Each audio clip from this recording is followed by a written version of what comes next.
Back with more of Southern Fried Sports right here on a Monday morning. It is SFS. It is a red-eye edition of the program right here on Tide 100.9 FM. Travis Reier, senior analyst for BamaOnline.com. Fresh from that overnight flight from Honolulu, Hawaii to first Atlanta, Georgia, Daddy. That's about 8.5 hours in the airplane overnight. And then catch the little connector from the ATL into Birmingham, the short drive home. And we hit the door at Casa de Reier about 55 minutes ago. So that's what you got this morning here on Southern Fried Sports. The show, as always, brought to you by Peterbrook Chocolatier out there at 1530 McFarland Boulevard North in the Indian Hills section of Tuscaloosa. By the way, April the 4th, go ahead and circle those calendars. You want to see, you want to make a visit to the Easter Bunny? He's going to be at Peterbrook Chocolatier on April the 4th. Again, circle your calendars. Be ready to go. That's a Saturday coming up here in a couple weeks. Joined, as always, on the program by executive producer Josh Smith, who together we combined to form the 60-minute band of Sports Talk Radio. Josh, how are you doing on this Monday morning? Man, Trav, it was another great weekend over here as far as weather-wise. Hopefully you're going to be still bringing some of that with you here. It's starting to look like it's still bright out. But no, honestly, I don't think I could have had as great of a weekend as you guys had over there. It was nice, you know, when we got to BHM this morning and went outside for really the first time here in the South in about 6 or 7 days. Felt good out. Nice weather. Very nice. In Waikiki there over the last 6 or 7 days, it was kind of a mixed bag. Now, you had stretches where you had that prototypical sort of Hawaii weather that you expect when you go over there, but then there were stretches where you had overcast conditions. You had what they refer to as the Manoa Mist. What happens is the Manoa Mountains there on the island of Oahu, you get these misting rains that come over from the mountaintops out towards, moving towards the south end of the island in Waikiki. So we got a good bit of the Manoa Mist. The good thing about the Manoa Mist is that typically hand in hand with that, you get those just 3D like rainbows. I mean, there's a reason why our rainbow wahine are called the rainbow wahine. It's literally rainbows after rainbows out there on a pretty consistent basis. But it was a great trip. Got to watch the daughter in action a couple times there at the Stan Sheriff Center. The first and only times we'll see her. We hadn't seen her play at the Stan Sheriff Center at any point in her 2-year career out there until this previous week, and they capped it nicely with a senior night win over Cal Poly on Saturday night. The senior night sort of festivities are unlike anything you'll see anywhere else in college athletics. It's very cultural based, tradition rich. There is a senior shot that each player gets to attempt after the game, during the festivities, the ceremonies, and Savannah decided to do a sham god on her mom, crossed her up and hit a little left-handed layup for her senior shot. But the fan support out there is unbelievable. The people in general that support the program and the athletes, the student athletes out there, you just can't say enough about them. And I can tell you as parents, super appreciative of those folks. But a lot to talk about right back here in Tuscaloosa as well as we get our feet back on the ground. It is officially a spring football practice week here in Tuscaloosa as Nick Saban and his 2020 squad will take to the practice fields on Friday afternoon right here in Tuscaloosa. So we'll continue to look at some areas of this Alabama football team. We kind of got into that last week. We'll continue to do that this week as well. We've got some recruiting to talk on this Monday morning with Hank South, recruiting analyst with us there at BamaOnline.com. So we'll do that with Hank coming up at the bottom of the hour, but we certainly have open phone lines for you as well on a winners and losers Monday here on the program. 205 342-9904, keeping track of everything going on back home over these last 5 or 6 days. Of course, that includes the Alabama men's basketball team with a big thud here in the last week. Losses to not only a Vanderbilt team that came to Tuscaloosa last Tuesday with a 1-15 record in conference play, but follow it up with that lemon of a performance, especially in the final 10 minutes Saturday at Missouri. Going to those final 10 minutes with a 37-34 lead, and then you see Missouri outscore Alabama to the tune of 35-13 in the last 10 minutes and change. Yeah. 48 second half points for Missouri in that win. And so, this isn't a Missouri team that is as offensively prolific, by the way, as, say, the in-state Kansas City Chiefs are on the football field. No comparisons to be made there in terms of dynamic ability on the offensive end. Missouri doesn't even really want to score under Kunzo Martin. Doesn't even really want to score. They want to play this grinded-out, low-scoring game, and they got that. Holding Alabama to just 50 points in the game, scoring 48 in the second half, 35 in the final 10 minutes. And Alabama basketball right now, men's basketball, 16-15, 8-10 in the league as you head into postseason play, the SEC tournament getting underway in the next couple of days up there in Nashville, Tennessee. Alabama in that 8-9 game against the Tennessee Vols. And in case you're wondering, because it started to come into question as Alabama put forth that type of performance against Missouri, questions about viability as a NIT tournament team, not NCAA tournament team, but NIT tournament team. And I can tell you that the NIT bracketology that we like to keep in touch with, unfortunately, as it relates to Alabama men's basketball, it's more of the bracketology we followed in recent years than, say, Joe Lunardi or Jerry Palm or the NCAA tournament bracketologists. We keep up with NIT bracketology at midmajormadness.com. And according to John Templeton, who handles that NIT bracketology for midmajormadness.com, he has Alabama in as a 5 seed, matched up with Tulsa. Frank Haith, I believe, now at Tulsa. So it could be a road game for Alabama potentially as a 5 seed at Tulsa, perhaps. Although that's not always based on seeding, I don't believe in the NIT. I think you put bids in for those host rights. So we'll see. 205-342-9904. That is the Peterbrook Chocolatier studio line. The Alabama women, by the way, after that loss to Georgia last week in the SEC tournament, in standby mode as it relates to their NCAA tournament hopes on the women's side. Speaking of bracketology, Charlie Cream, who handles that for ESPN when it comes to the women's tournament, he has Alabama as a next 4 out on the bubble. And for Alabama women's basketball, it's going to come down to some of these leagues like the Colonial, the Missouri Valley, maybe Conference USA, not getting their maximum number of teams potentially that they could get into the league, into the tournament. In other words, if you had a regular season champion in some of these potentially 2-bid leagues, if you're Alabama, you want that regular season champ to go ahead here in the next week to go ahead and win that conference tournament title as well, and essentially be 1-bid leagues instead of 2, and open up a little more space for some of the Power 5 teams out there on the bubble, like the Alabama women's team. Let's head to the Peterbrook Chocolatier studio line right now at 205-342-9904 and check in with Donald on a Monday morning. Donald, how you doing?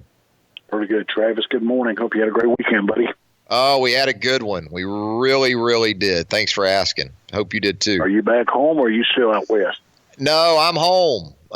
Spent the night on an airplane. Did the old red eye. Got into Atlanta, Georgia about 5:30 Eastern this morning after about an 8-hour flight from Honolulu, and then we hopped to Birmingham, and here we are.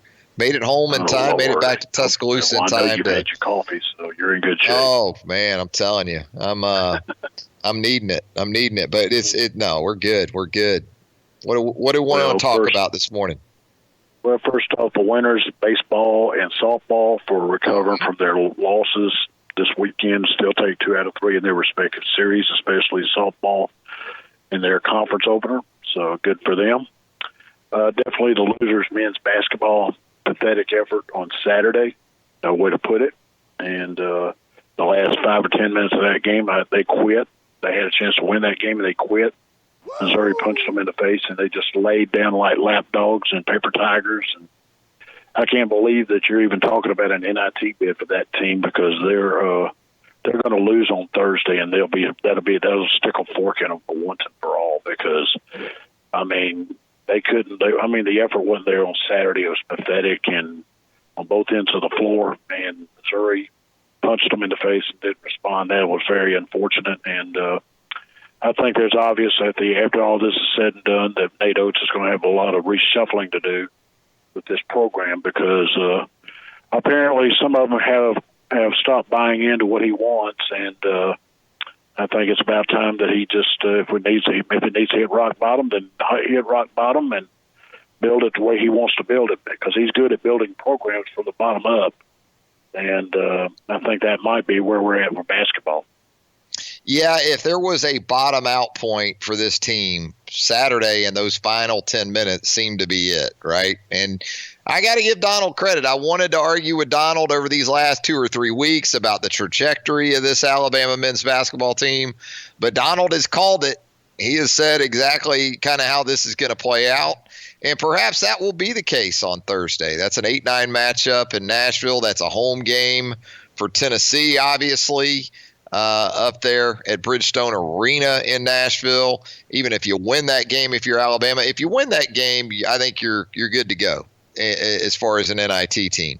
If you lose that game, then perhaps it is interesting. Again, mid-major madness has Alabama safely in the NIT at this point, but I think a lot of Alabama fans share the sentiment with you that the NIT isn't regardless going to answer a lot of questions that are first and foremost on the minds of Alabama fans, and that's already what will this team look like going into the 2020-2021 season. And as you know, in college basketball in general, even for teams that make NCAA tournaments, even make deep runs in NCAA tournaments, there is a lot of attrition on an annual basis. You can pretty much count on, for just about any team, to undergo 2, maybe 3 losses when it comes to players moving on, not seniors, but guys that just move on. And women's basketball the same way too.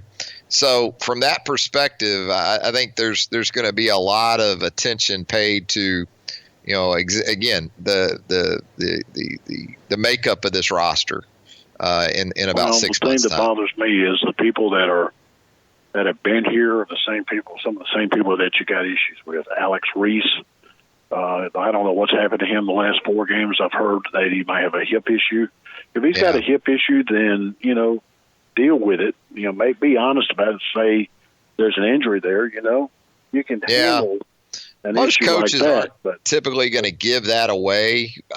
You know that. But and I'm not going to get into, throwing specific guys under buses at this point. Yeah. But, typically things have a way of working themselves out. If there's injuries involved, then the hope obviously is that those things get rectified, once you have time to allow them to sort of do that. But it's tough to watch right now. There's no doubt about it. I mean, when you have more fouls and turnovers in a game than you do field goals, that's tough to watch. And that was Alabama. That was both teams Saturday in the first half. The best thing Alabama had going for it in the first 30 minutes of that game on Saturday was that Missouri was just as bad as Alabama was. Where where the separation came in was sort of in the want to, I think, in the final 10 minutes. Missouri had enough willpower and desire to get it done. And that's what's troublesome, I'm sure, to Nate Oats, especially at this point in the season. I mean, you understand that maybe from a talent perspective, a skill set perspective, some of these guys aren't going to be great fits for what you are going to do big picture wise in year one. But you would hope that the culture by the end of the regular season has started to take hold enough that you're seeing some progress made in that regard. Sometimes it happens. Sometimes it doesn't. And I don't think there's, bad kids on this team, as far as just at the personal level goes. It's just not happening for whatever reason, a variety of reasons. And some of those we've talked about ad nauseum, the roster issues that they've had with injuries and guys who haven't seen the floor at all this season. It's kind of been the imperfect storm in year one for Nate Oats. Hey, Donald, we always appreciate the call, my friend. Thanks, bud. I appreciate it. Y'all have a great day. There he goes, Donald checking in on a Monday morning. He gave us baseball and softball for the Alabama Crimson Tide as winners, and I agree with that. Especially softball after that hard luck loss on Friday in game one of that series to Arkansas, to respond the way it did, especially on the offensive side of things.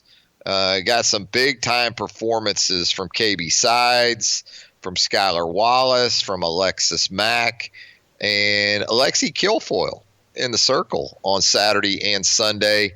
Allowed 3 earned runs, but I'll tell you what I like about Kilfoyle. She's got some bulldog in her. And I think she really wants the ball in those type of situations. And she may not be as dominant as some pitchers in the sport, but she's going to battle, and you're going to have to beat her. She's not going to beat herself. And she's going to hang in there and grind. 205-342-9904. Let's go back to the Peterbrook Chocolatier studio line right now and check in with Corey on a Monday morning. Corey, how you doing? Good morning, Travis. How you doing this morning? I'm hanging in there, my man. Yeah, it was great weather this weekend, and thank goodness we didn't have any rain. And I was really happy with how Alabama responded this weekend. And I guess you could say the only disappointment, in my opinion, was Bailey Hemphill went hitless, and I was surprised. Were you surprised? Yeah, I would say so, especially when people around her are producing. Because if the people around her are producing, that typically means you're going to have to pitch to her. And so you would think that she would have a more productive weekend, but it's softball. It happens, and the good news and all that is that the players we just talked about really picked things up for Alabama.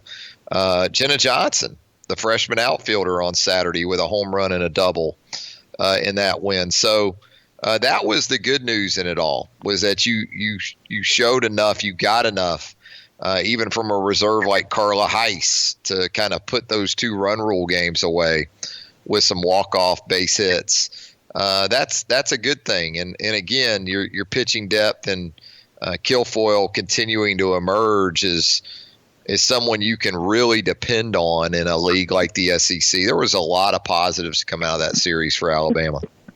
And maybe Vanpel will break out of whatever slump she's in this weekend. And let me ask you this. Do you think it was just a matchup situation with pitching Kilfoyle back-to-back, or do you think Kilfoyle is now the eventual ace? Because here's the thing. Because we have so many pitchers on staff, you don't really want to use one pitcher for so many innings to wear her out later in the season. You want to kind of try to balance it out as best you can. Because we use Brady, it was just more of a matchup situation for doing Kilfoyle twice back-to-back. Could have been, although Fouts was good. She was really good on Friday, just they didn't score. And so it makes you wonder a little bit about, how that situation is rounding into form. I mean, what we know right now is Lexi Kilfoyle is clearly a top 2 at worst. She's the number 2 at worst. But yes, and seeing her get the ball twice in a 3-game series. I think it raised a few eyebrows, but again, I think she's very much up to the task. And, I thought defensively they were a little better too. I thought one of the real positives, because Kilfoyle's going to pitch to more contact than Fouts will.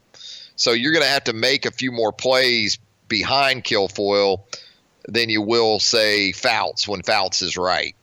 And, Skylar Wallace showed some signs of maybe settling in more and more there at shortstop, which is a big thing for them moving forward. You just think when Alyssa Brown gets back in the lineup, this offense will be even more powerful. And you may do a little bit of reshuffling just to get things correct. But when Alyssa Brown gets back in line, you're going to have Alexis Mack and Alyssa Brown with 2 speedsters.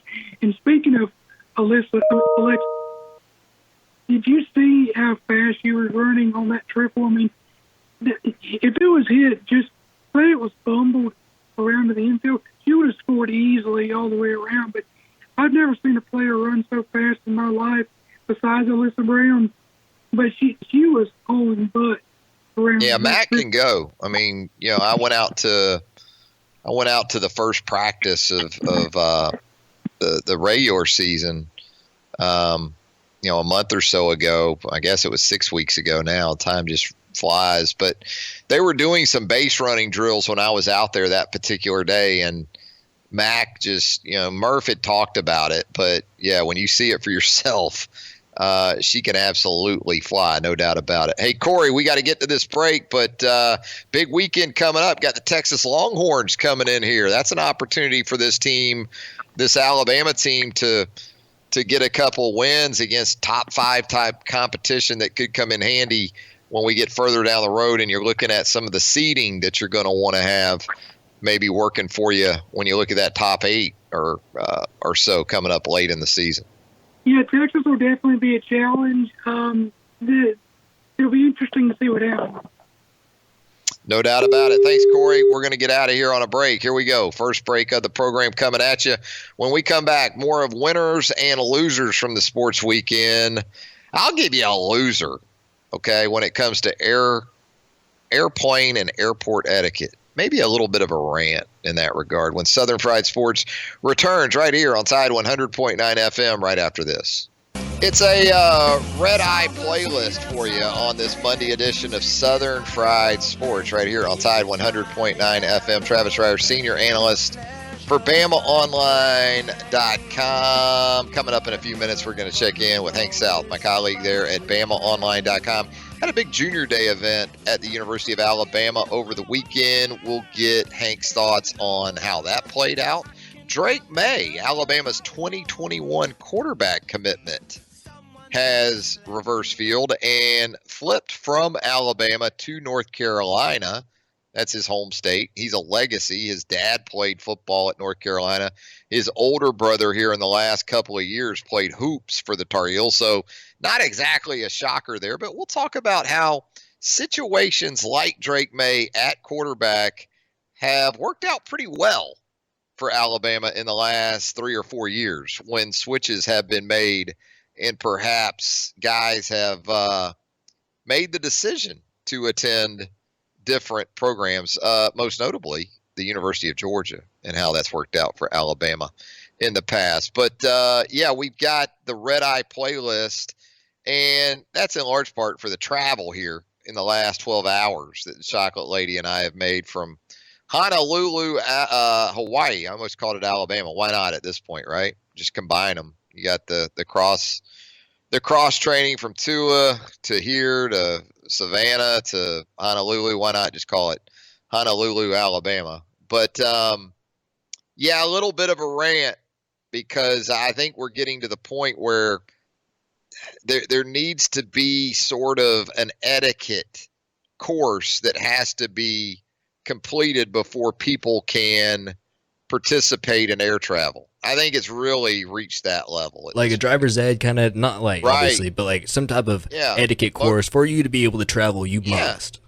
Yeah, like a CDL license, if you're going to drive a tractor trailer or even a motorcycle. I think in some states you have to complete a training sort of course. I think we're getting to that point with with air travel because, I mean, from the time you go through check-in at the airport to TSA, you know, folks not understanding the procedures involved with security check-in, to you get on the plane like we did in Honolulu yesterday afternoon, and there's that one guy that takes his shoes off, and oh, by the way, he's not wearing socks. So that's sort of the aromatics of the flight, of an 8-hour flight, you know, with the guy that takes his shoes off. I know a lot of people have a problem with the reclining chair person. That doesn't bother me as much as what we encountered this morning in Birmingham. That guy or gal that as soon as the plane almost touches down, they're up and out of their seat and racing down the aisle because they are so their need to get off the plane is so much more important than everybody else's on the plane. You know, they can't just wait and have some etiquette and allow the plane to deboard in a manner in which it's supposed to. They got to get up and roar down that aisle. They got to get off this plane. You know, my answer to that is the flight's on time, pal. You know, if you're in that big a hurry, you're already late to wherever you got to go next. That's on you. Now, there's from Atlanta to Birmingham, there's 10, 15 connections a day on Delta? Get on the earlier flight, pal. That's not on everybody else. You've got the baggage claim etiquette that needs to be followed. I really do. It's almost like it should be a course that when you complete it, they do the little notation on your driver's license that says you're cleared. So if you go to TSA and you have that course completion notation on your license, you get to travel. If not, you don't. There you go. There's your OK Boomer rant on this Monday morning. We're going to head to a break. When we come back, recruiting banter with Hank South. Back with more of a Monday edition of Southern Fried Sports right here on Tide 100.9 FM. Travis Reier, senior analyst for BamaOnline.com, with you each and every weekday morning from 11 a.m. until noon. The show is always brought to you by Peterbrook Chocolatier. Let's head to that hotline right now, the studio line right now, at 205-342-9904 and check in with our pal Hank South. Does an outstanding job covering Alabama Crimson Tide recruiting for us there at BamaOnline.com on the heels of a Junior Day event over off Bryant Drive and the surrounding campus. The second of 2 Junior Day events for the University of Alabama football program. With that, we welcome Hank aboard here. Hank, how are you doing this morning? I'm good, Travis. How about you? Doing great, my friend. Before we get into some of the Junior Day fallout, we'll start with Drake May and the quarterback situation for this 2021 recruiting cycle. And similar to what we've seen in the past, Alabama with a primary quarterback commitment for a cycle. We saw it with Jake Fromm for the 2017 cycle, I believe that was the 2017 cycle. It was Jake Fromm that was committed to Alabama at one point. He later flipped to the University of Georgia. We saw it in the 2020 class here. Most recently, Carson Beck, once committed to Alabama. He, too, ends up flipping to the University of Georgia. I'd say it worked out pretty well for Alabama in each of those cases. You ended up with not only Tua Tagovailoa in 2017, but also Mac Jones, the second quarterback in that class, and then Bryce Young here for this 2020 group. With that in mind, Hank, what do you think the sort of contingency plan is with Drake May flipping his commitment to the home state, North Carolina Tar Heels? Yeah, if you're looking for any silver lining to the situation, getting it out of the way in early March, like he did on Friday, it gives Bama some time. I mean, Jake Fromm flipped to Georgia. I think it was March 3rd. So we saw how Bama kind of turned around, offered Tua, and then got him on board in May. So there's time. And, I think another, big positive here, if you're looking for positives, is the fact that this staff is still intact from last year. This is the offensive staff. Brian Baker obviously went on to the NFL. But, the guys that evaluated the quarterbacks last spring, last summer, the 2021 quarterbacks, and obviously others, they're still all on the staff. You still got Sark, you still got Tino Sinceri, you got all the coaches still there that have already put out these quarterback offers and have built relationships with these guys. And so they're still going to, be a factor in several of these recruitments. And one guy I caught up with this weekend in particular, Jalen Milroe, who's actually currently committed to Texas, but Bama fans probably remember his name from last summer. Right before Drake May committed in July, Jalen Milroe was getting ready to commit to Alabama. They were his leader. They were the school he was going to choose.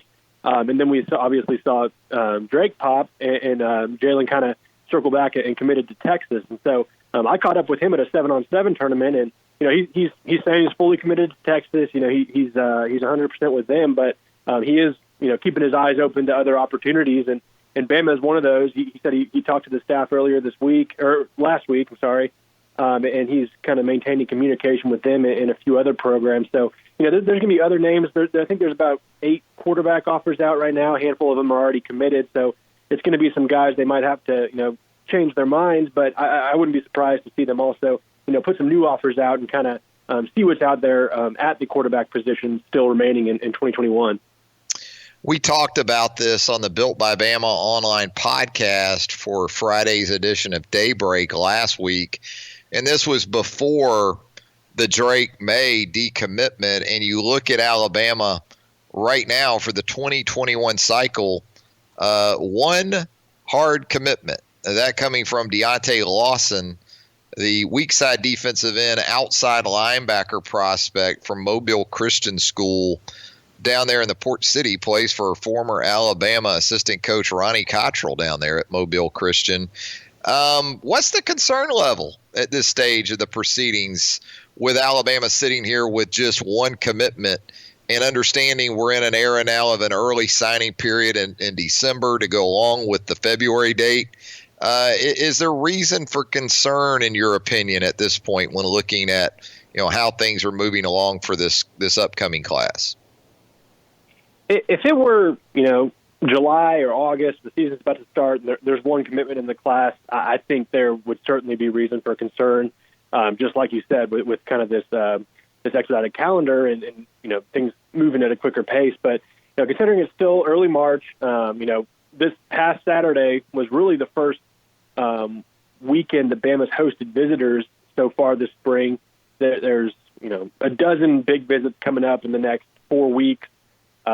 Several 5-stars coming on campus, several of the top priority targets. Then you, of course, have camp season and everything. And if you kind of look back at past classes, April is really, mid-March, April is really when things start kind of kicking off. And then obviously, usually you see a few commitments throughout the summer as well, especially last summer when Bama went on that big run in June. I don't think the concern level should be too high. Obviously, it's going to be in this era when we've seen, Georgia, Clemson, LSU all start to kind of reach Bama's kind of level in recruiting and getting these high-level guys. And so I can understand where Bama fans are coming from when they see these other guys committing to these programs, and Bama's only got one commitment. But I still do think it's too early to, hit the panic button just yet.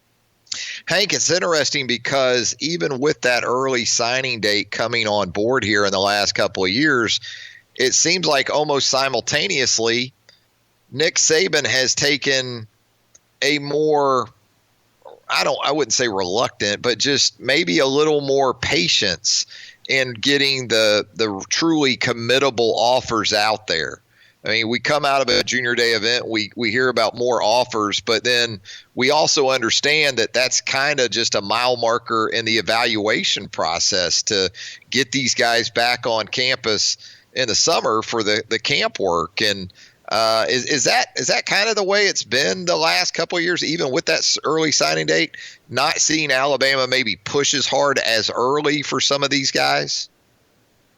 Yeah, I would say so. Obviously the eval is a big part. Getting on campus, getting in front of Nick Saban, working out in front of Nick Saban. So you see some of these guys that commit early. They can camp earlier in their high school careers, and certainly Bama can see them then as well. But that's a big part of it. We've seen Nick Saban talk about not just the athletic evaluation. They're really hoping to take high character individuals, and that's certainly this past class in 2020 is certainly a testament of that in terms of really evaluating not just the athlete but also the person. And I think that's something that they've really been focusing on the last couple of years, which maybe slows down the process a little bit. As they see guys, how they mature throughout high school, how to develop both on and off the field. So I think that takes a little bit longer. I think there are guys who certainly, if they wanted to call Nick Saban today and commit, I think they have that opportunity. But overall, this kind of process they're taking definitely kind of trickles down and slows things down just a little bit. And I think that's part of the reason why you don't see Bama taking a handful of commitments early and then having to make decisions later on where either they have to part ways or it doesn't work out on the academic end or things like that. If there were a couple of guys from this weekend that were in town for the junior day or underclassmen event, as it's really known, because it's more than just juniors that you have on campus. If there were one or two guys that you think Alabama fans, if they haven't already, need to get themselves acquainted with, who would those one or two guys be? Yeah, that's a good question. I'd probably lean more toward the class of 2022 with this. I think, certainly there were some notable names on campus in 2021. Kane Williams, the top 100 defensive back from Louisiana. He actually has Bama in his top 2 right now after this visit. So he's a guy to know. But I think in terms of guys, I think Bama's really trending with at this point. Jeremiah Alexander, who I'm sure, most Bama fans are probably already pretty familiar with him, but he's the state's top player in the class of 2022. He plays at Thompson. He's had an offer for a long time. He has a ton of offers. Bama, Georgia, LSU are his top 3, but I think Bama's really solidified itself atop his list. He's even said it. He said they're his leader, and I think he's a guy to watch. Going forward for Bama fans. He had an incredible sophomore season, almost 120 tackles, 9 sacks. So he's a big target of Alabama's. And then one other name that I think we're going to start seeing blow up, and colleges are already very well aware of him. Bama offered him this weekend. Emmanuel Henderson, who's a 2022 running back out of Hartford, Alabama. He goes to Geneva School down there.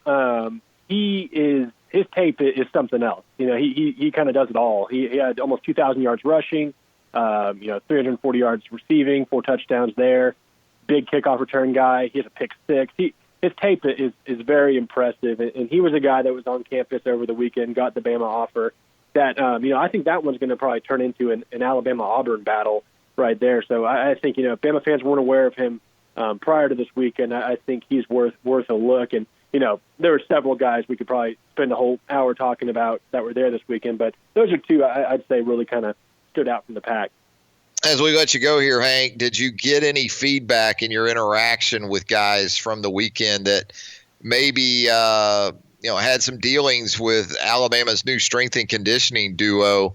Those guys, of course, being David Ballou and also Dr. Matt Ray. Did you get any feedback? Did you hear anything in regards to the replacements for Scott Cochran?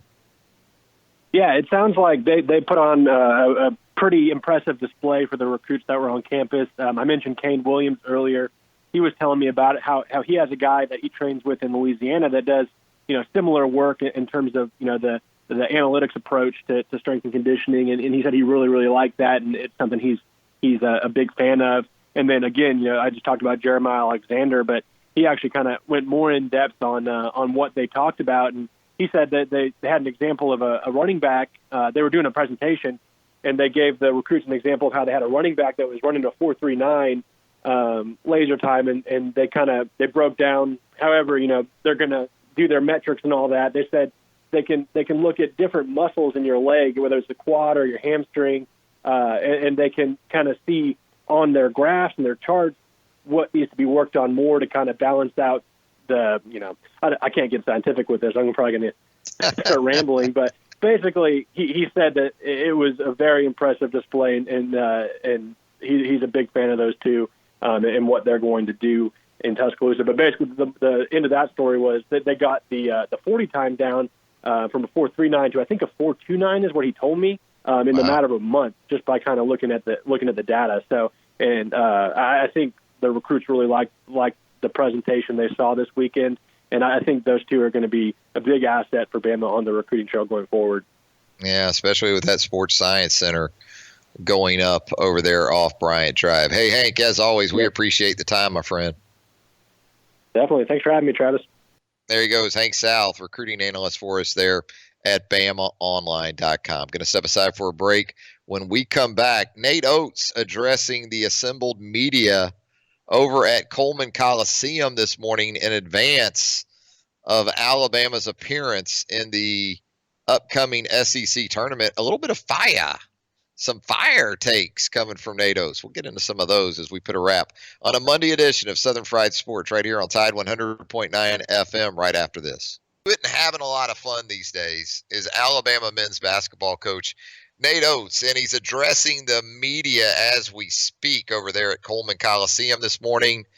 He's been asked about some recruiting approaches, the effort of his basketball team. You got to understand when you see some of these tweets, and Charlie Potter, who I work with at BamaOnline.com, I'm sort of following Charlie through this morning over there. I think sometimes fans think that coaches just get up there unsolicitedly and start going off, on different tangents about recruiting and their roster and stuff like that. And rat poison. In 99% of the cases, they're asked specifically, coaches are. And some coaches will be very transparent in their responses, and some are very sort of protective in how they go about that. Nate Oats is more of the former. If Nate Oats has an answer about something, he's typically going to shoot you exactly the way he feels about the topic. And in regards to recruiting, he had this to say this morning. Again, this according to Charlie Potter, my colleague there at BOL, Charlie on Twitter, at Charlie_Potter. Nate Oats, there's some programs that are getting a lot of five-star kids right out of high school, winning big and doing it that way. We've got to go find players every which way possible, whether it's JUCOs, whether it's transfers, whether it's high school kids. We're looking that way. And really, that's what we saw from Nate Oats in the abbreviated time that he had to put together a class as a successor to Avery Johnson. He went JUCO for James Rojas. Unfortunately, James Rojas goes out with an ACL before playing a minute this season. He went the transfer route a couple of ways. Javon Quinterly, unfortunately, doesn't get his waiver from the NC2A this year. Has to sit out this season. James Beetle Bolden, as a grad transfer, comes in from West Virginia and has been a solid contributor to this team in 2019, 2020. He's gotten some of the high school kids, with Raymond Hawkins being among those late in the 2020 period. So as far as the effort aspect that he sort of hit on more than once here of late, Nate Oats had to say this morning, moving forward, we need everybody in this program to understand what kind of effort you've got to give. And if there's certain guys that just aren't capable of giving us the effort we need to win games, there may not be a spot for them. Although he also notes that's a continuous evaluation. That's an ongoing evaluation that will continue without a doubt through Thursday's matchup in the SEC tournament with Tennessee and for however long this season continues on for this basketball team. But you can say this about Nate Oats. You ask him a question, he's going to give you an honest answer to it. And that's been the case this morning with Nate over at Coleman Coliseum. That's going to do it for a Monday edition of Southern Fried Sports right here on Tide 100.9 FM. Thanks to Hank South from BamaOnline.com for joining us. Talk a little recruiting with Hank. Josh Smith produced the program as usual, did a good job of that. And our lunch whistle on this Monday, it is Southern Ale House at 1530 McFarland Boulevard North in the Indian Hills section of Tuscaloosa. Get over your case of the Mondays with a great lunch right now at Southern Ale House. If that isn't enough, do lunch, come back for happy hour a little bit later today.